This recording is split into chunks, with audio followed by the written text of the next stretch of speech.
The Flak 39, a weapon once hidden in the shadows of World War II, is now a relic of history.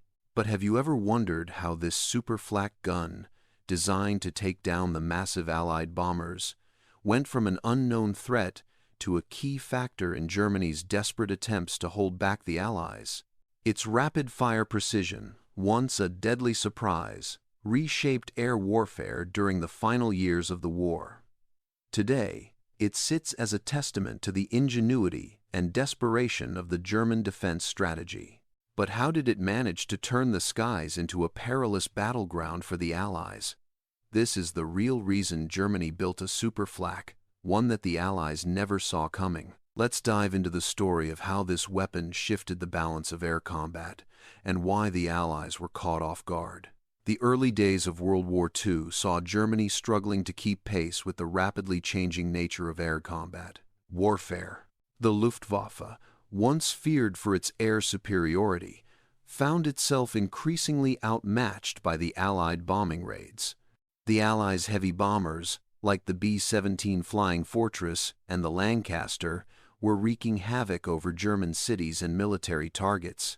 These bombers were well armored, fast, and capable of delivering devastating payloads deep into enemy territory. The Luftwaffe had been forced to evolve quickly, and their response was to focus on a new generation of ground-based anti-aircraft weapons. The Flak 88 was Germany's answer to the problem. First introduced in the late 1930s, it quickly became one of the most feared weapons on the battlefield. The 88mm cannon was powerful, capable of hitting high-altitude targets with remarkable precision. It was not just used for air defense, but also proved deadly against ground targets like tanks and infantry. But despite its effectiveness, the Flak 88 had its limitations. It was large, heavy, and required a crew of several men to operate. In the fast-paced, ever-changing theater of World War II, this cumbersome weapon was becoming less practical. By the time the Allies launched their strategic bombing campaigns against Germany, the Luftwaffe knew it needed a more versatile and agile air defense system. Thus, the Flak 38 and Flak 39 were born. The Flak 38, introduced in the early stages of the war, was a smaller, more portable version of the Flak 88. It used a 20mm round, which allowed it to fire faster and at a higher rate of fire, making it particularly effective against smaller, faster aircraft. However, it was still somewhat lacking when it came to dealing with the larger, heavily armored Allied bombers. The Germans needed something more. The Flak 39, introduced shortly after, was an improvement on the Flak 38, featuring a more powerful 37mm round. The 37mm Flak 39 was designed specifically to counter the heavy bombers, targeting them with precision and force. It was faster, lighter, and more adaptable than the previous models. The gun could be operated by a smaller crew, and its mobility made it easier to deploy in different combat scenarios. It wasn't just a defensive weapon, it was a game changer. For the first time, Germany had an air defense system that could strike back at the heart of the Allied bomber fleets. Despite these innovations, the deployment of the Flak 38 and Flak 39 came too late for the Allies to fully understand the threat they posed. By the time the new Flak systems were in service, the Allies had already established air superiority over much of Europe. The strategic bombing campaigns, including the raids on Germany's industrial centers, had intensified. As the Allies pushed further into occupied territories, the Germans knew they had to act quickly to regain the advantage in the air. The Flak 39, with its faster firing rate and greater power, was their answer. But even with these advancements, the new Flak systems were deployed in small numbers. The Allies, while aware of the Flak 88's capabilities, were slow to grasp the threat posed by the newer systems. The Germans kept their plans secret, and the Allies focused on their primary objectives, securing victory on the ground By the time the Flak 39 began appearing in greater numbers, the Allies had been lulled into a false sense of security. They were unprepared for the rapid-fire, high-velocity shells that would soon rain down on their bombers. The first encounter with the Flak 39 came unexpectedly. A group of Allied bombers, deep into German-held territory, was carrying out a routine raid when they came under heavy fire. The sky was filled with the deafening roar of explosions as the German flak guns opened fire. The bombers, once confident in their ability to handle any threat, were now at the mercy of the new weapon. The speed and accuracy of the Flak 39 caught the Allied crews off guard. Within moments, several bombers were hit, spiraling out of control as their crews scrambled to bail out. It was a stark reminder that the Germans had developed something far more dangerous than the Allies had anticipated. This first encounter marked the beginning of a new phase in the air war. The Allies, shaken by the unexpected loss of aircraft, began to realize that the Flak 39 posed a serious threat. The weapon was more than just a replacement for the Flak 88. It was a weapon that could turn the tide of battle in the skies. The Allies had no choice but to adapt. New tactics had to be developed to counter the high rate of fire and deadly accuracy of the Flak 39. But for now, the Germans had the upper hand, and the Allies were scrambling to understand just how much danger they were truly in. As the Allies began to experience more devastating losses to the new German flak systems, it became clear that the Flak 39 was not just another anti-aircraft gun. It was a weapon that could change the outcome of the war in the skies, and the Allies were beginning to feel the pressure. The sound of the flak bursting in the air had become a terrifying reality, one that would haunt the skies over Europe for the remainder of the war. But even in the face of this new threat, the Allies had no choice but to press on, hoping that their countermeasures would be enough to turn the tide once again. As the war raged on, the Allies were forced to adapt to a rapidly changing battlefield. The initial encounters with the Flak 39 had left them reeling. These encounters, though scattered and few, had proven to be a wake-up call. The weapon that Germany had quietly introduced was no longer a hidden threat. It was now an undeniable presence in the skies over Europe. With each passing day, the Germans continued to refine and deploy these new anti-aircraft guns, and the Allies struggled to keep up. By the time the summer of 1944 arrived, the Flak 39 was becoming more common across the battlefields of Europe. The Allies, still focused on their strategic bombing campaigns, had to reconsider their tactics. Bombing runs over Germany's industrial hubs had once been considered routine, but now every mission carried the possibility of disaster. The sheer volume of flak fire, combined with the gun's remarkable accuracy, made each bombing run feel like a gamble. The Allies, accustomed to overwhelming the Luftwaffe with their bomber fleets, were now finding themselves outmatched on the ground.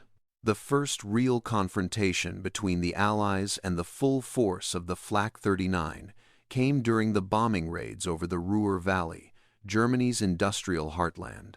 As the bombers flew deep into enemy territory, they found themselves faced with an unexpected nightmare. The high-altitude bombers, normally out of reach of most ground-based fire, were now being targeted with pinpoint precision. The new flak systems, scattered across the valley, opened fire on the Allied formations. The rounds tore into the bombers, some bursting through the fuselage, others puncturing engines or exploding near the tail sections. The skies were filled with a deafening roar, and the familiar sight of Allied bombers spiraling downward became an all-too-frequent occurrence. The situation quickly spiraled out of control. Bomber crews, once confident in their ability to navigate through enemy defenses, now found themselves under constant attack from an unseen enemy. The Flak 39 was small and quick, making it difficult for crews to locate and destroy the gun positions before they opened fire. With each bomb run, the Allies lost more aircraft, and the casualty rate among the aircrews skyrocketed. Even the most experienced pilots found themselves struggling to avoid the sudden bursts of flak that seemed to come from every direction. One of the most troubling aspects of the Flak 39 was its ability to fire at a high rate. Unlike the larger, slower Flak 88, which required several seconds between shots, the Flak 39 fired nearly as fast as a machine gun. This meant that Allied bombers, once used to dodging single bursts of fire, now had to contend with rapid, continuous barrages that seemed to fill the sky. It was not just the firepower that made the Flak 39 so deadly. It was the relentless pace at which it fired. The gun's effectiveness was magnified by the ability to fire multiple rounds in quick succession, forcing Allied bombers to endure constant barrages without a break. In response to this new threat, the Allies were forced to change their tactics. High-altitude bombing raids became less frequent as pilots sought to avoid the deadly reach of the Flak 39. Instead, they turned to more precise, low-level attacks, hoping to fly below the range of the flak fire. However, this only brought new dangers. The lower they flew, the more vulnerable they became to enemy fighter aircraft, which were already engaged in battle with the Allied bombers. It was a vicious cycle. Each new strategy to counter the Flak 39 brought new challenges, and the losses continued to mount. At the same time, the Allies began to realize that their existing countermeasures were not enough to neutralize the Flak 39. The typical tactics of disrupting enemy fire with smokescreens or evasive maneuvers were simply not effective against the precision of the new weapon. The crews of the bombers needed something more. This realization led to the rapid development of new technologies designed to counteract the deadly barrage of the Flak 39.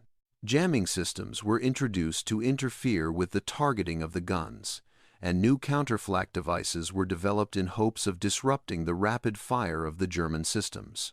But these new technologies were in their infancy, and many were not fully operational by the time they were needed most.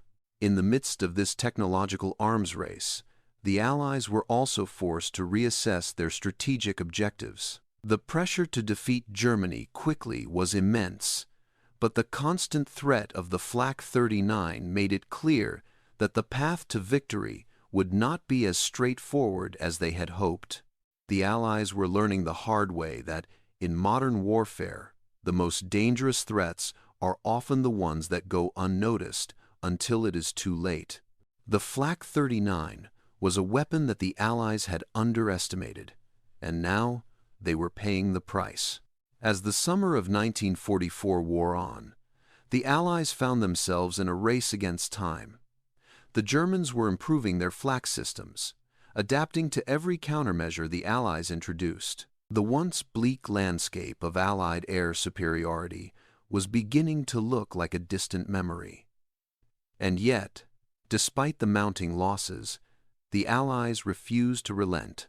The stakes had never been higher, and the air war over Europe was on the brink of a dramatic shift. The Flak 39 was proving to be a powerful adversary, but it was far from the final word in the battle for the skies. By the fall of 1944, the full impact of the Flak 39 had become undeniable. Allied bombers, once feared and revered for their ability to strike deep behind enemy lines, were now facing the harsh reality of a weapon that could bring them down with terrifying speed and accuracy. The skies over Germany, once dominated by the roaring engines of Allied bombers, were now a battleground of flak bursts and fighter aircraft. The Allies' air superiority was beginning to slip away, and with it, the belief that their bombing campaigns would bring a swift end to the war. The Germans, however, had not been content with just fielding the Flak 39 inches small numbers. By late 1944, the weapon had become a key part of the German defense strategy. The Flak 39 systems were deployed in greater numbers across the Western Front, including in heavily defended cities like Berlin and the industrial heartland of the Ruhr Valley. The German military knew that if they were to hold back the advancing Allies, their new weapon would be a critical asset. For the Allies, however, it was a waking nightmare. The relentless barrage of rapid-fire flak seemed impossible to escape. Every bombing raid became a high-stakes gamble, and the stakes only grew higher with each passing day. The situation grew even more dire as the Allies began to push deeper into German territory. The German air defenses, now bolstered by the widespread use of the Flak 39, were becoming more effective than ever. A bombing raid that would have once been routine was now a deadly challenge. Crews faced a constant hail of flak, and their aircraft, though still powerful, were beginning to show signs of vulnerability. Even the most well-armored bombers, like the B-17 Flying Fortress, were not immune to the new threat. The Flak 39's ability to fire rapidly and with pinpoint accuracy meant that even the slightest misstep could result in disaster. Allied pilots were faced with a new challenge. The Flak 39's precision and speed made evasive maneuvers far less effective. There was no longer any room for error. Pilots who had once relied on altitude and speed to avoid enemy fire now found themselves caught in a deadly game of cat and mouse with the German flak gunners. They were forced to fly at lower altitudes to avoid the reach of the flak, but this brought them into the range of German fighters who had already been waiting for the opportunity to strike. It was a vicious cycle. The Allies were caught between two deadly threats, with little room to maneuver and even less time to react. The Germans, on the other hand, were benefiting from the effectiveness of their new flak systems. The rapid rate of fire allowed the German defenders to target multiple bombers in quick succession. Even if they missed their target on the first shot, they had plenty of chances to try again.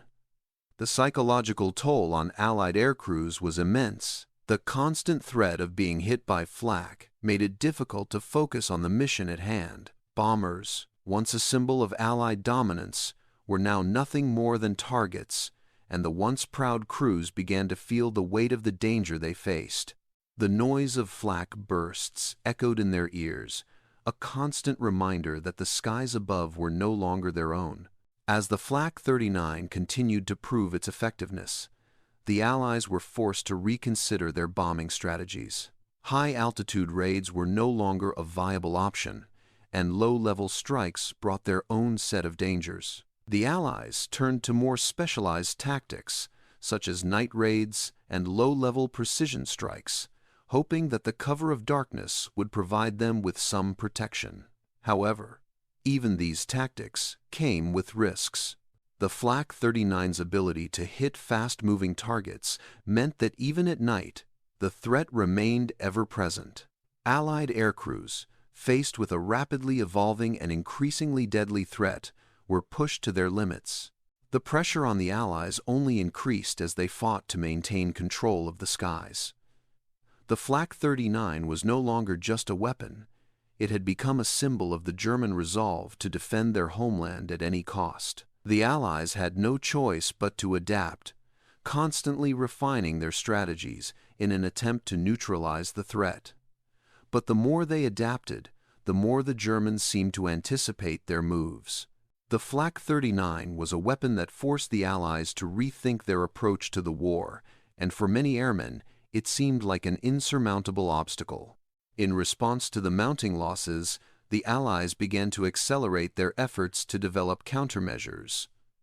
New technology, including improved jamming systems and radar-guided bombs, was brought into play.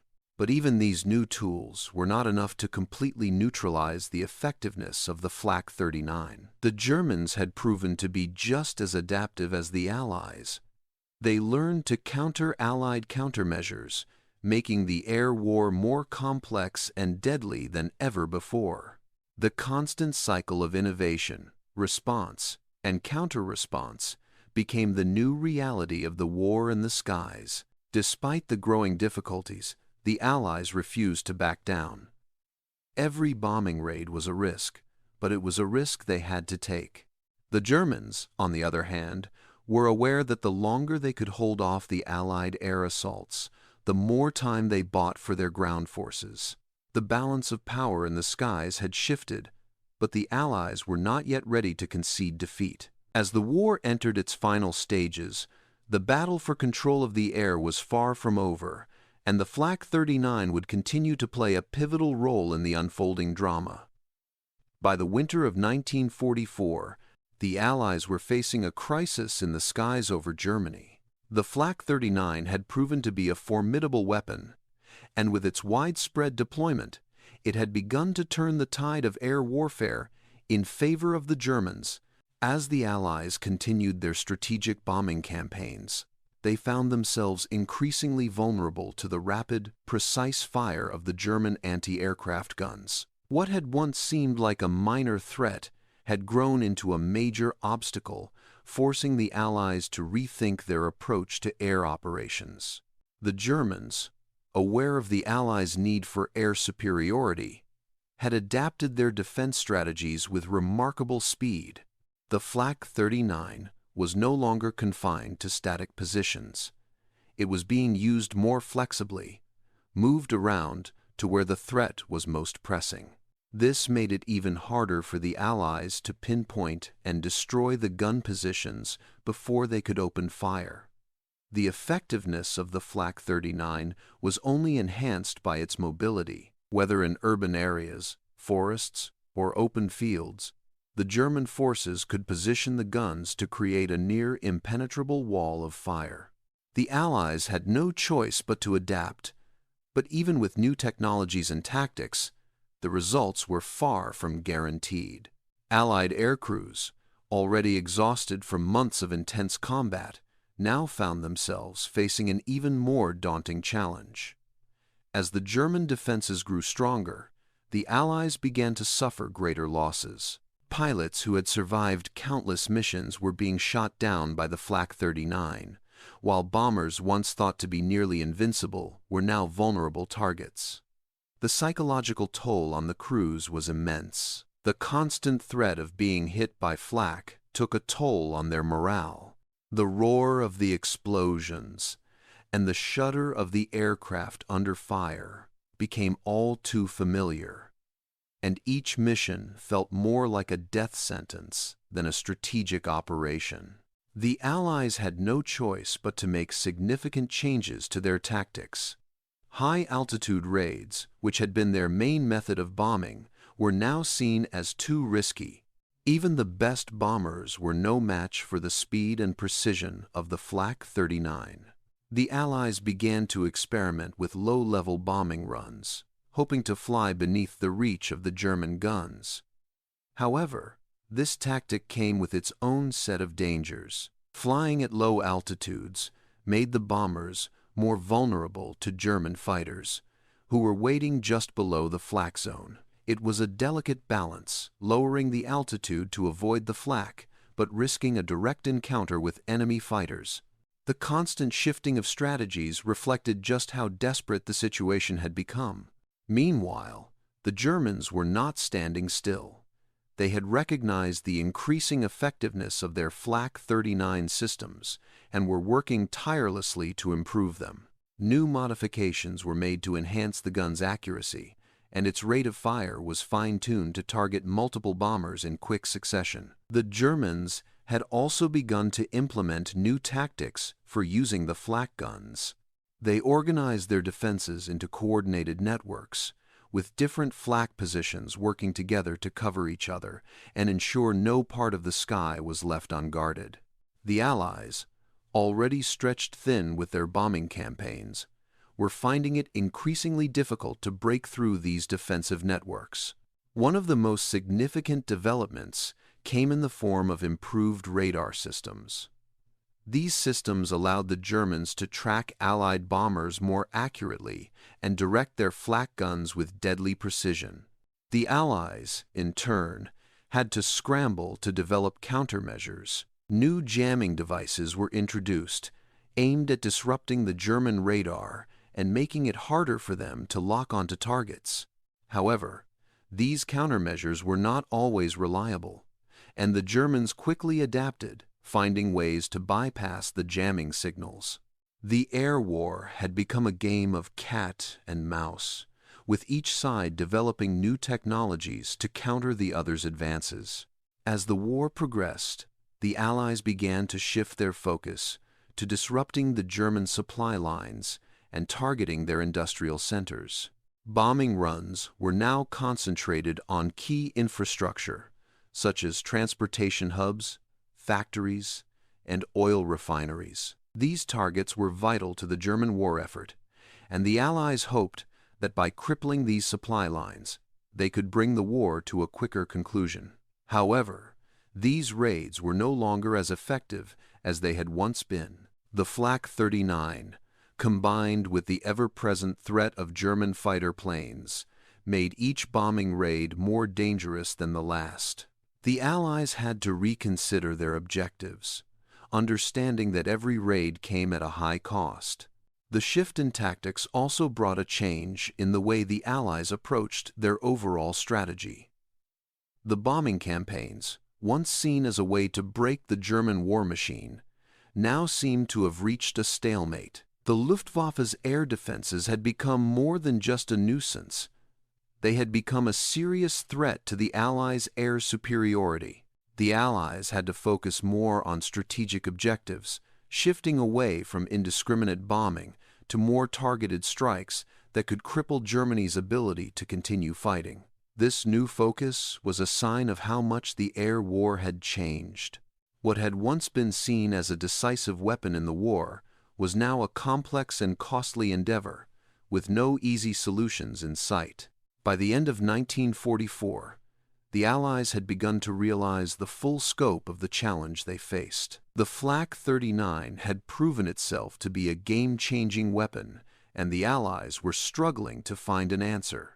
The Germans had successfully adapted to the Allied tactics, and now the Allies were on the defensive in the skies.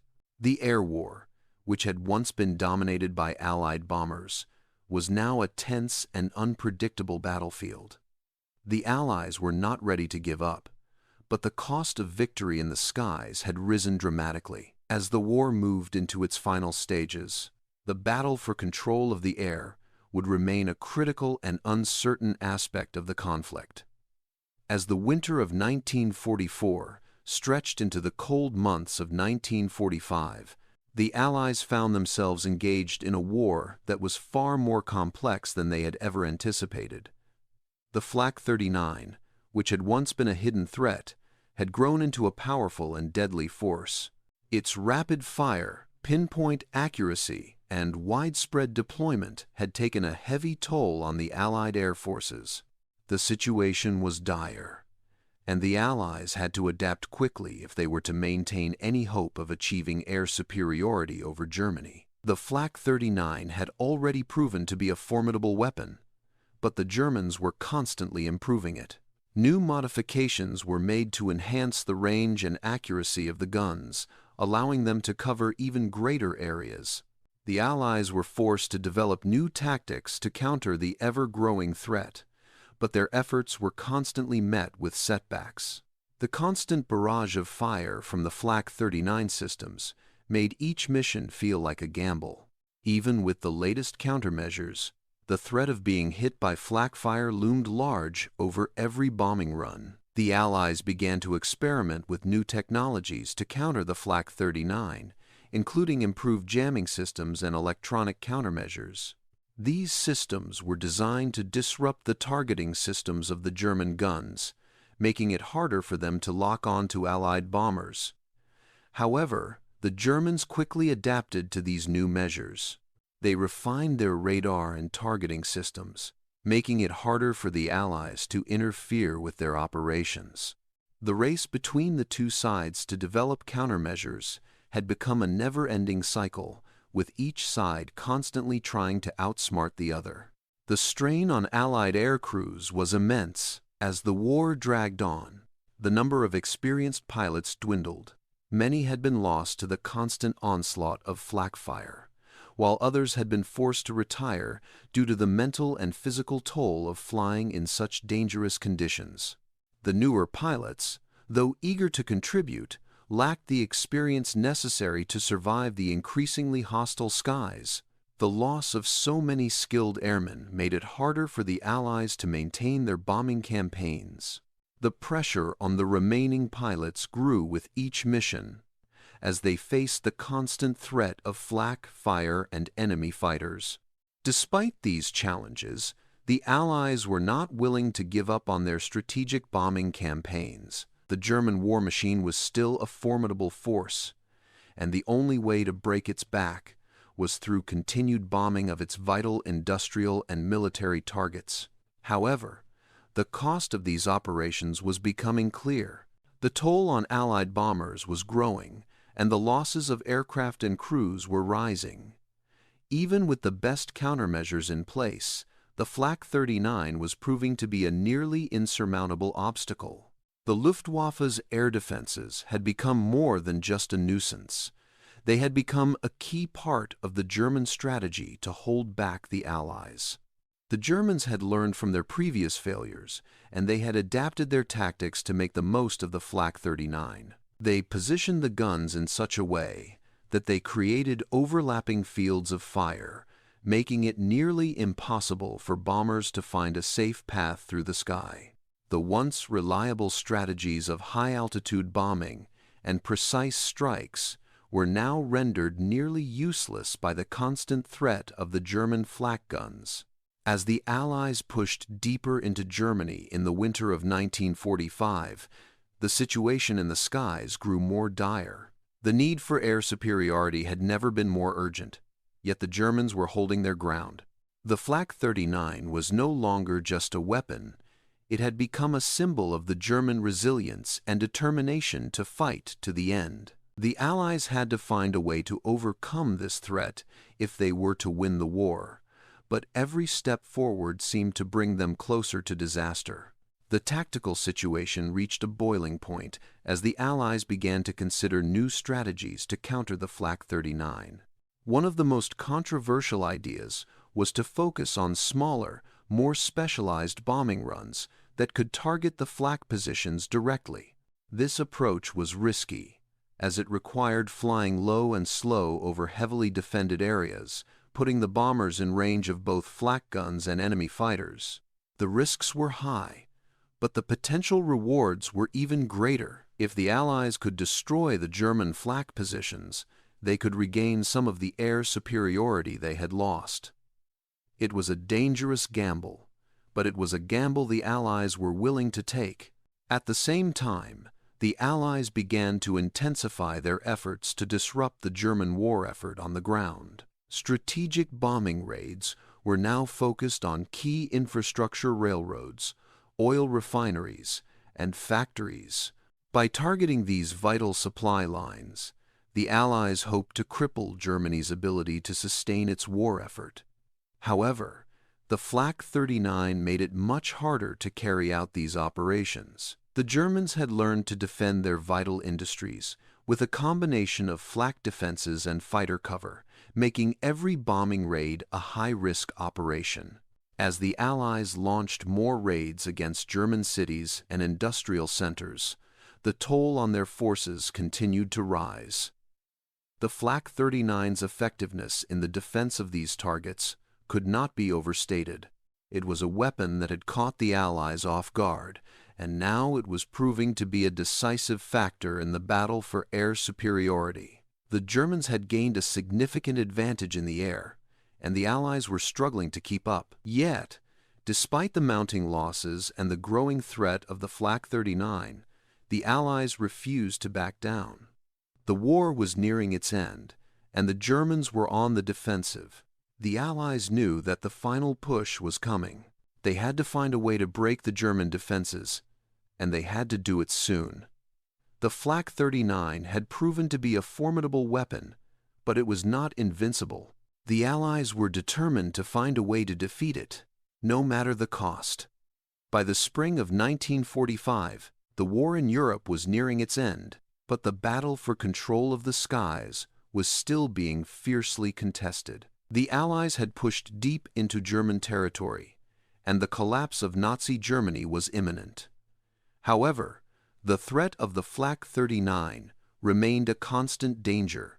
Despite the mounting losses and the relentless pressure, the Allies were not willing to give up their efforts to achieve air superiority. The Flak 39, though a formidable weapon, had not yet won the war for Germany, and the Allies were determined to finish what they had started. The Flak 39 had proven itself as one of the most effective anti-aircraft weapons of the war. Its rapid-fire capabilities and deadly precision had made it a key part of Germany's defensive strategy. However, as the Allies continued to advance, the Flak 39's ability to stop them began to diminish. The Germans, already stretched thin on the battlefield, could not keep up with the demands of the war. The Allies were relentless, and the final assault on Germany was beginning to take shape. The German forces, though still determined, were on the defensive. They had been battered by months of Allied bombing raids, and their ability to fight back was fading. The Flak 39, once their primary tool for defending against the Allied air assault, could no longer stop the overwhelming force that the Allies were bringing to bear. The Allies had adapted their tactics and developed new technologies that allowed them to overcome the threat of the Flak 39. Precision bombing, long-range fighters, and radar-guided munitions all played a role in neutralizing the threat posed by the German anti-aircraft guns.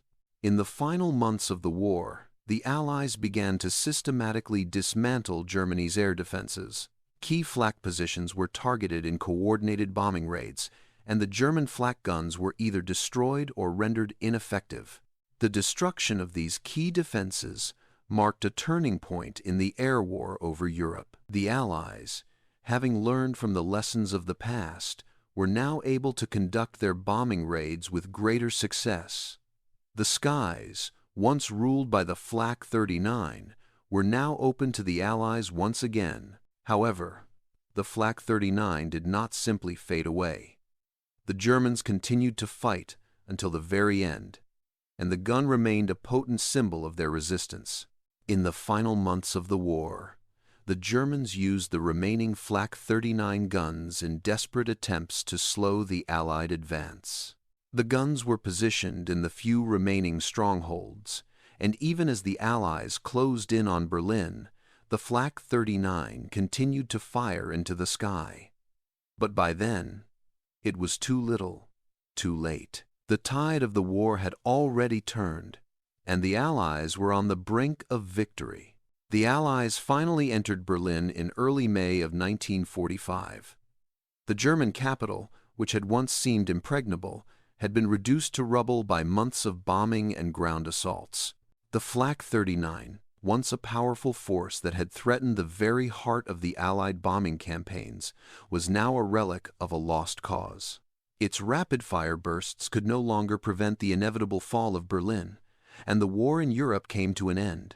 In the aftermath of the war, the legacy of the Flak 39 lived on. It had been one of the most effective anti-aircraft weapons of its time, and its role in defending Germany against Allied bombing raids could not be denied. However, its impact on the outcome of the war was limited. Despite the damage it caused, the Flak 39 was ultimately unable to prevent the collapse of Nazi Germany. The Allies had adapted, and their overwhelming air superiority, combined with the final destruction of the German war machine, led to the victory in Europe. The Flak 39, like many of the weapons used during World War II, became a symbol of both the technological advances and the tragedies of the war. Its effectiveness as a defensive weapon was undeniable, but it also served as a reminder of the brutal and relentless nature of the conflict. The skies over Germany, once filled with the sounds of flak bursts and the roar of Allied bombers, had finally gone silent. The war had come to an end, and the Allies had emerged victorious, but the memory of the Flak 39 and the air battles it helped shape would live on. The war was over, but the lessons learned from the battle for control of the skies would shape military strategy for decades to come. The Flak 39 had been a powerful weapon, but it was ultimately no match for the determination and adaptability of the Allies. As the world moved forward into the post-war era, the story of the Flak 39 became a part of the history of the war, a reminder of the ingenuity, resilience, and sacrifice of those who fought in the skies above Europe. The battle for air superiority had been fierce, but in the end, the Allies had prevailed.